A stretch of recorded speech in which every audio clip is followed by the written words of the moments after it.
a love which is an act of the will for what is best for the other person. There's a kind of reciprocity in this, which we'll get to. So what he's doing is he's moving from all of our experiences, what we consider love in relationships, and seeing how those are all a part of it, but no one of them is it until you come to that integrated love, that love that you value that person as a person, not just who they are.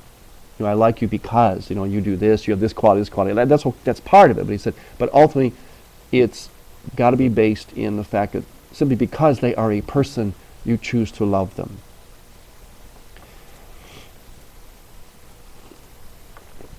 Okay, I just want to finish up then. But these are just things you're going to see repeated in the next few chapters.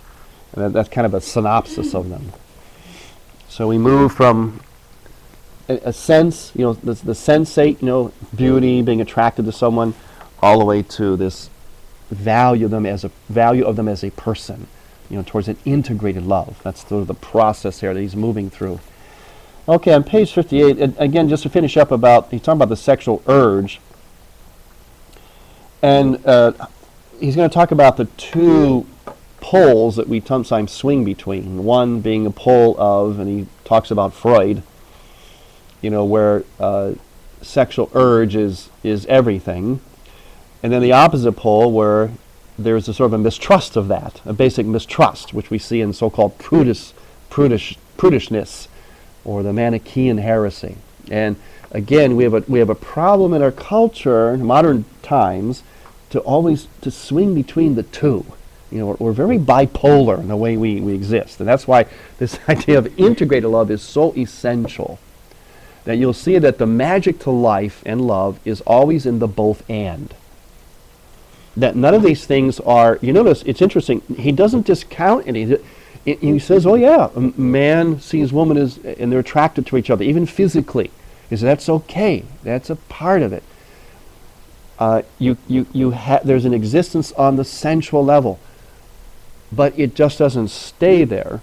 Nor do we mistrust that sensual level and say, well, we just have to totally love each other cerebrally and stoically. And no, he says that, we're going to see some things also from the current Pope on this as well. In fact, he uses some of the same terminology. But the neat thing about the two popes is that Benedict kind of is sort of telescoping out from where John Paul II, in a sense, left off, but he's doing it in his own way. It's kind of interesting to see there's actually a kind of a continuity in this whole love subject between these two popes, which I think is kind of providential, and because I think that's the need of our time, But they're doing it in their own way, and it's interesting to see how you'll pick up John Paul II in Benedict, but he takes it in his own direction, in his own kind of way, more linear and so on. Especially with this idea of desire and eros. Okay, on page 58, that first full paragraph there. With the principles formulated there, the personalistic norm in mind, we can exclude erroneous, because one-sided and one-sided exaggerated interpretations of the sexual urge. See, again, the one-sided, exaggerated, the bipolar. One such is the libido interpretation. I'm thinking particularly of Freud and the Freudian concept, which we shall look at later. Another such is the rigorous or puritanical interpretation, and this we shall try to set out and evaluate at once. It is all the more important to do so because this interpretation may impress people as a view of sexual problems based on Christian beliefs deriving from the Gospels, whereas in reality is built around naturalistic or empirico-sensualist principles. It probably arose when it did to oppose in practice the premise which it accepts itself in theory. Puritanism and sensualist empiricism are very close to each other historically and geographically. Both grew up largely in England in the 17th century. But this fundamental contradiction between theoretical premises and practical aims made it possible for the rigorous and the puritanical concept to take another path and lapse into utilitarianism, which is so fundamentally opposed to the value judgments and norms based on the Gospels. So now let's try to demonstrate this by bringing out the special features of the form utilitarianism. This view, in its developed form, holds that in using man and woman and their sexual intercourse to assure the existence of the species Homo, the Creator himself uses persons as a means to his end. It follows that conjugal life and sexual intercourse are good only because they serve the purpose of procreation. A man, therefore, does well when he uses a woman as the indispensable means of obtaining posterity. Okay, now you see what's happening here? And there are people who believe that.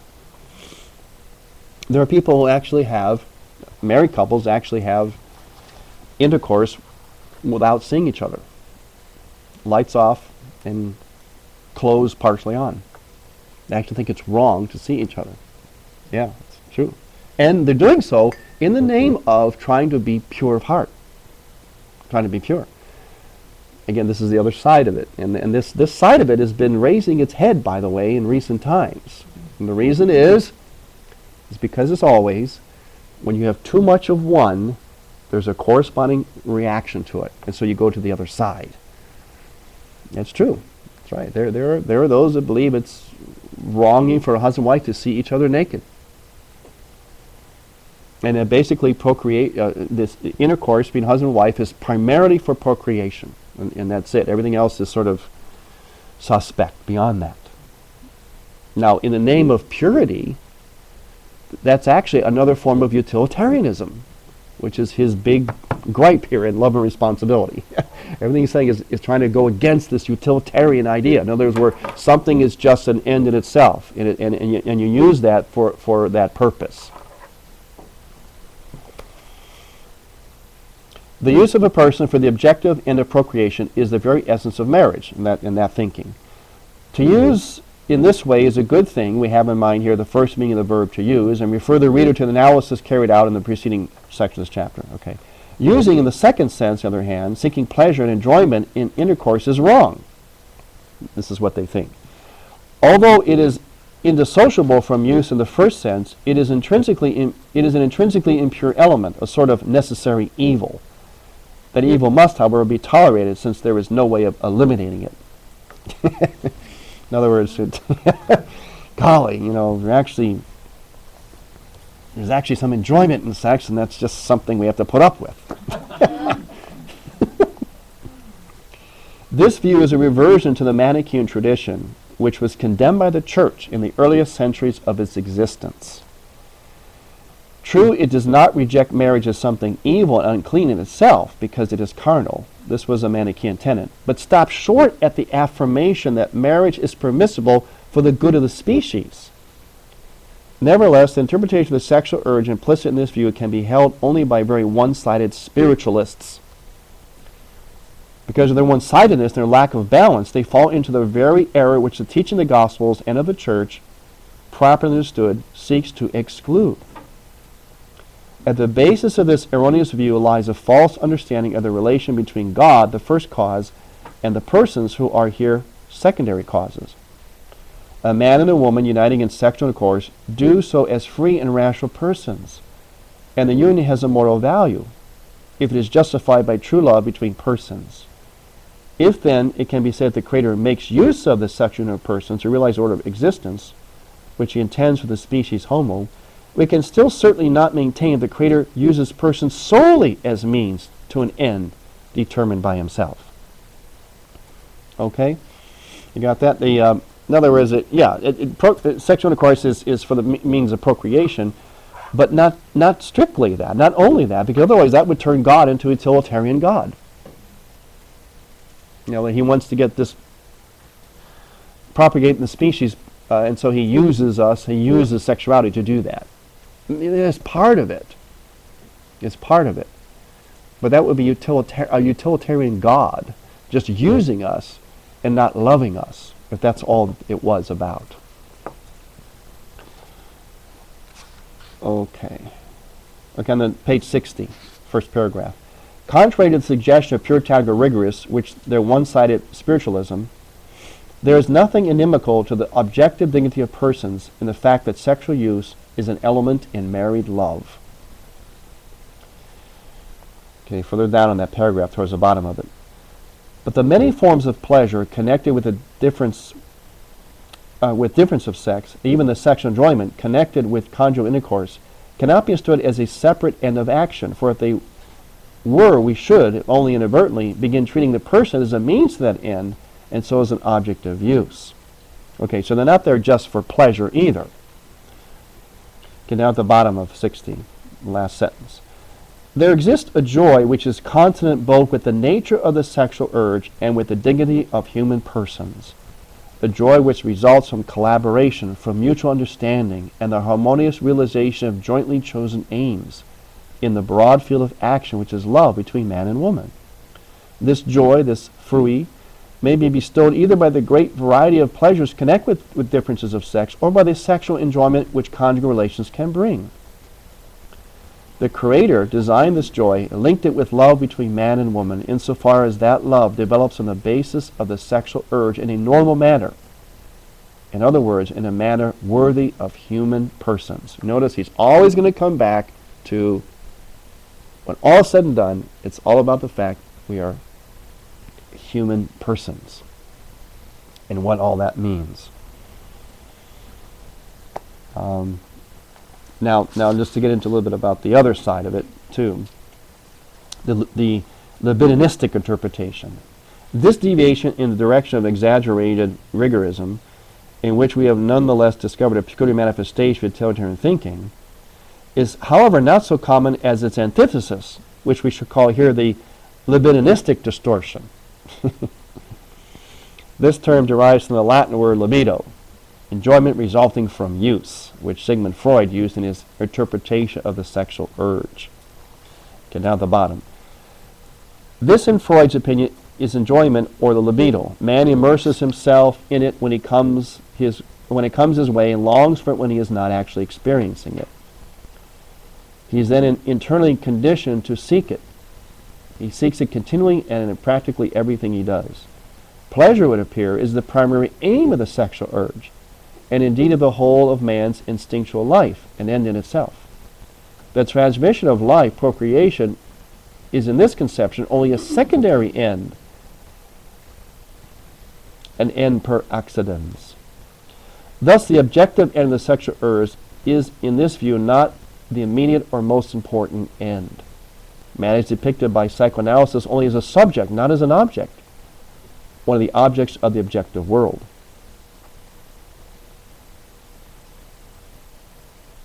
Okay, I'm going to go down to the part that he has in italics. Thanks to this, man, the human person, is aware also of the objective end of the sexual urge, where he recognizes his place in the order of existence, and at the same time discovers the part which the sexual urge plays in that order.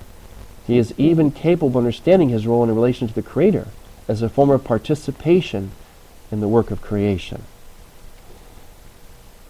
But if instead the sexual urge is understood as fundamentally a drive for enjoyment, this inner life of the person is almost totally negated. Get down at the bottom. With man, however, it is not so. The correct way to achieve the ends of his existence is a problem within the power of his reason, which governs his will so that the solution acquires a moral value, is morally good or evil. A human being who uses a sexual urge in one way or another, in doing so, solves, correctly or incorrectly, the problem of how to achieve those objective ends of his existence, which are specifically connected with the sexual urge. The sexual urge, then, is not purely libinistic, but existential in character. Existential in character. In other words, and this is the whole point of the theology of the body, our sexual urge has to do with our existence as human persons made in the image and likeness of God. It's a huge, comprehensive question, not just a question of a particular act or pleasure or just procreation. We're talking about something that is central to our existence as persons.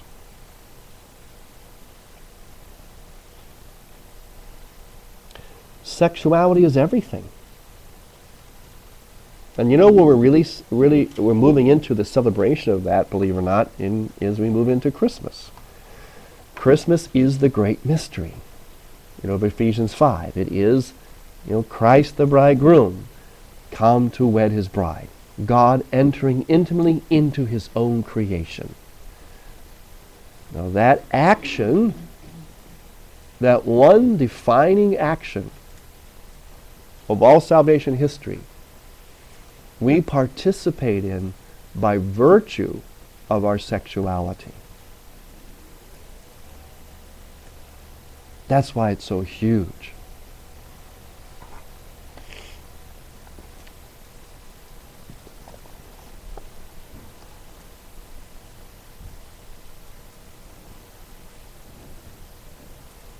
Man cannot look for libido alone in it, for that is contrary to his nature, something incompatible with what man is. A subject endowed with an inner self, as man is, a subject who is a person, cannot abandon to instinct the whole responsibility for the use of the sexual urge and make enjoyment his sole aim, but must assume full responsibility for the way in which the sexual urge is used. This responsibility is the fundamental, the vital component in the sexual morality of man, from which we get the title of this book, Love and Responsibility.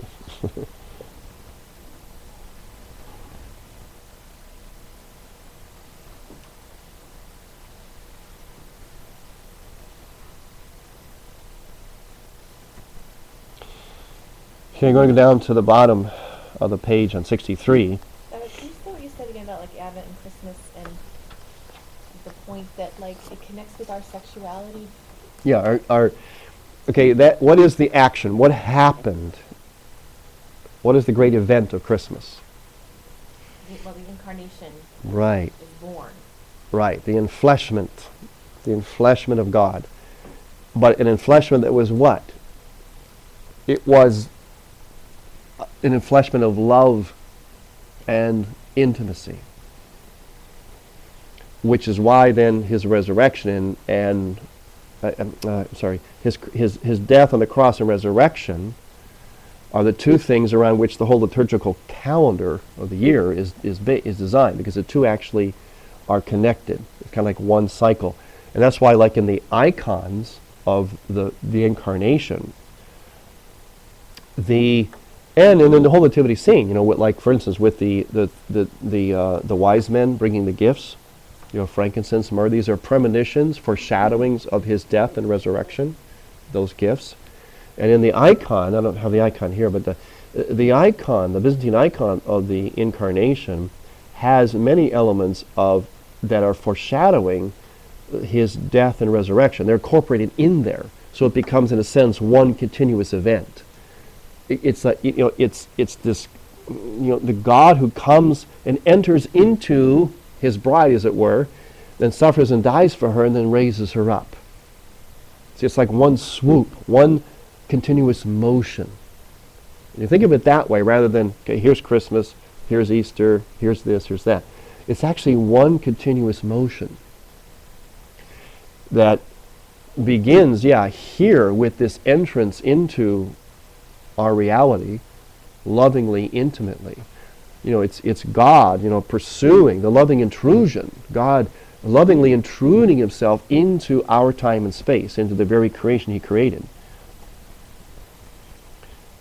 That action is the same action that our sexuality is about. It's about intimate union. It's about it's imitating, it's participating in this action of God. And it comes to real fullness then in Christ on the cross and his resurrection. That's the great, likewise we call it in the Eastern churches, the week of the bridegroom. It's the ultimate, that comes as ultimate graphic fulfillment really in his passion, death, and resurrection. But the process begins now with Christmas. We should probably call Christmas, probably call it like the church fathers did, the divine incarnation, the divine condescension. The incarnation is what, the enfleshment is really the great miracle of it. Which really started at the Annunciation. Yeah, exactly. It really starts at Annunciation. Yeah, precisely. Yeah. So you add that into the whole process. Annunciation birth, death, resurrection. It's all part of the same thing.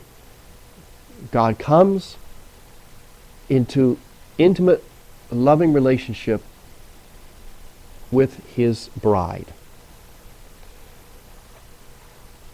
And then through that relationship restores her and brings her to heaven.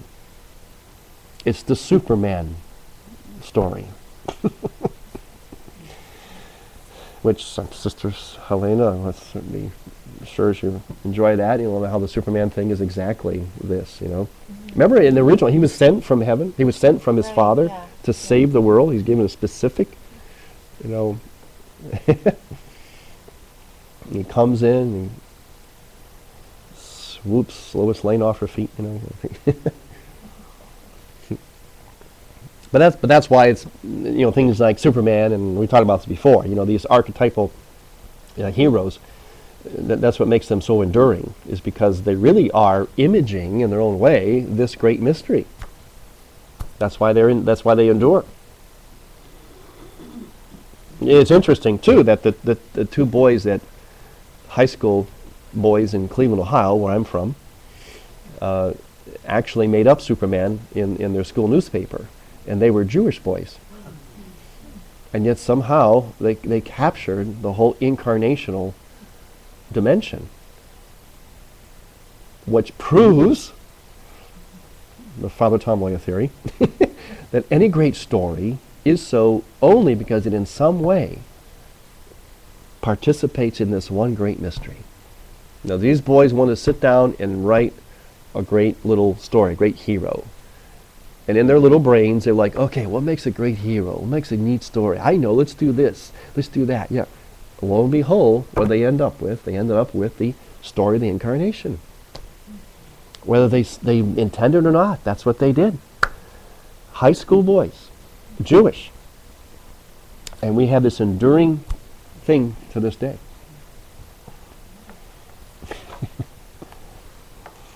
So, all right, down this one, let's see. Shayna's online here, and she's been wanting to ask this question about movies, like when you watch romantic movies, or there's an erotic element or scene, and when you watch movies, you try to participate. So, I don't know if they can hear. Maybe you could repeat it for everybody. Okay. You're supposed to participate and live the character's thing. So she's wondering about like the morality of entering into these like love scenes that you see in movies. Yeah, she's asking about the morality of entering into the love scenes you see on movies oftentimes. Yes, they're designed to draw you into their reality. And certainly there's parts of it we can be drawn into by the simple fact that any time in a relationship there is always some element of this spousal mystery. But of course we have to then edit what we're seeing and what we're participating in and realize that is it of everything we're talking about here, is it of real love or not? It could be sensual and has elements of the spousal, elements of real love, but is it really love? And and she brings up a good question, because this is why learning this stuff and making this our ethos is so important, because unfortunately we're not formed by this in our culture. We're formed by the movies and things we see. And this is why we get into a lot of, I can't tell you how much work I do in the counseling level, trying to get people to move beyond that middle ground, that middle section there, the sentimental, the feeling. And Hollywood and media is very good at eliciting emotional response, which is on that the level of the sentimentality or the feeling level. And so it's very captivating, it's very formative. But the problem is with feelings is that feelings are not the sum total of reality. And that is the hardest thing for our culture to understand.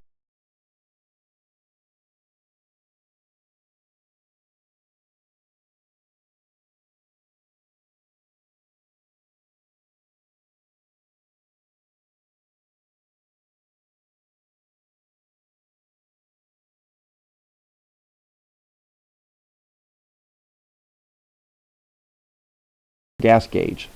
Feelings indicate something. Feelings are telling you something. They're pointing, they want you to look at something else. You know, the gas gauge wants you to go and stop and fill your gas tank. It wants you to look at the gas tank. But it's telling you from the gauge. But the gauge is not the end in itself. Same with the feeling. The feelings are telling you things. They're telling you about what you're attracted to. They're telling you about your thought.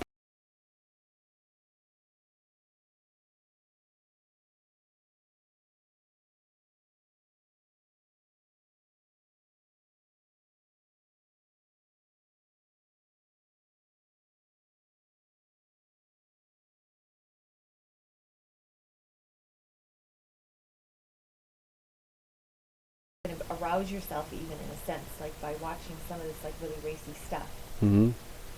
I think that's her main problem. Oh, and watching. Like not, you know, not porn, but like some of the rated R stuff. It's Oh, yeah. long, drawn out, like.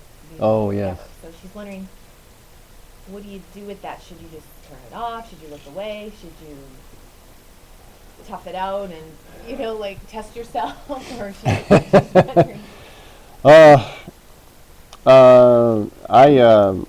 I usually get very impatient and bored with that, and I find myself saying, "Move on. Let's move on now. Let's get to the point of the story here." It's just, oh, okay, you know.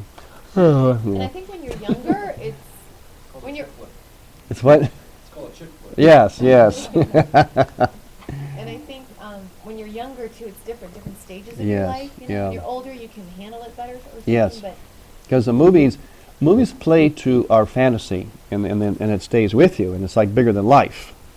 And so, yes, it can affect you profoundly. So, I would say monitor yourself. If it's bothering you, then, you know, don't watch it or look away or think of something else. You know. But it depends on, you say, sister. It depends on where you're at and your own vulnerability or maturity and so on. You know, movies long ago never used to have that. They would imply that, you know. Now they have these long, drawn-out things, all the sound effects. It's like, good. It's all right, I can move on. I get the picture, you know. Yeah, you get to the point. A good Brahma is probably when you get to the point where you're kind of bored with it, you know, and sort of impatient about it. It's like, all right, same old thing. Seen one scene, you've seen them all. Let's move on now. Get back to the story here. You can almost have that kind of attitude, you know. You almost sort of, that might be helpful too, you know.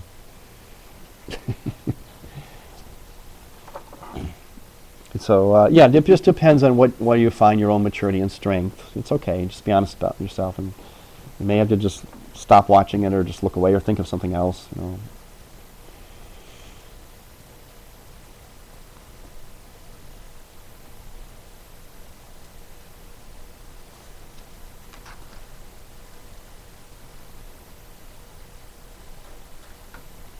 Father, I was just thinking that what they're doing is kind of utilitarian.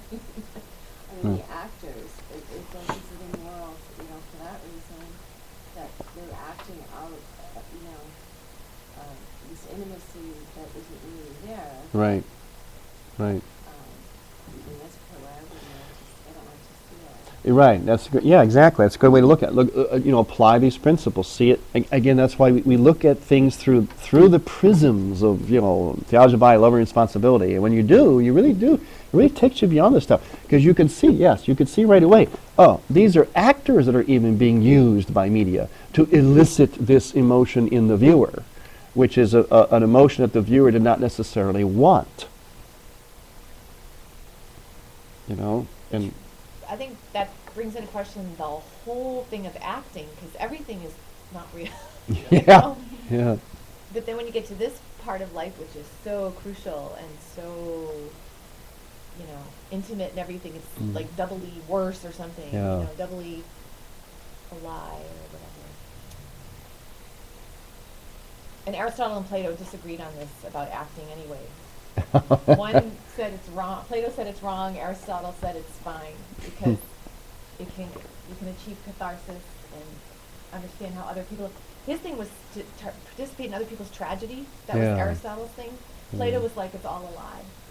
Yeah. It should never be done. acting should never be done.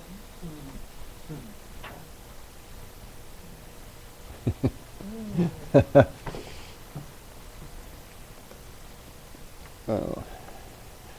That's a good discussion, Yes, sister. and For, you know, Abby. when Shana asked me that before, I was like, in all my, media literacy studies, and right now I'm doing media influences and effects, I haven't found anything good on this. Really?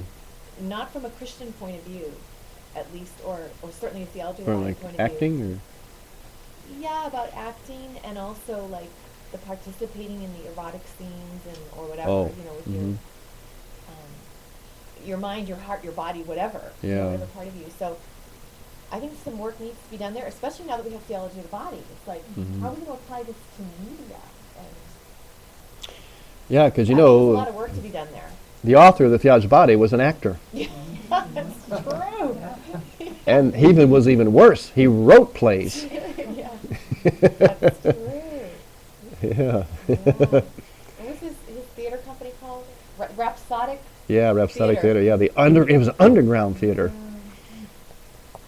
'Cause- Another thing is they have a lot of body doubles for a lot of these actors, so there's another layer of lies Oh, there. wow. oh yeah, body doubles, really?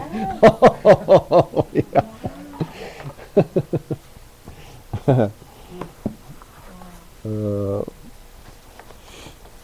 All right, let's see. I'm trying to see how much more.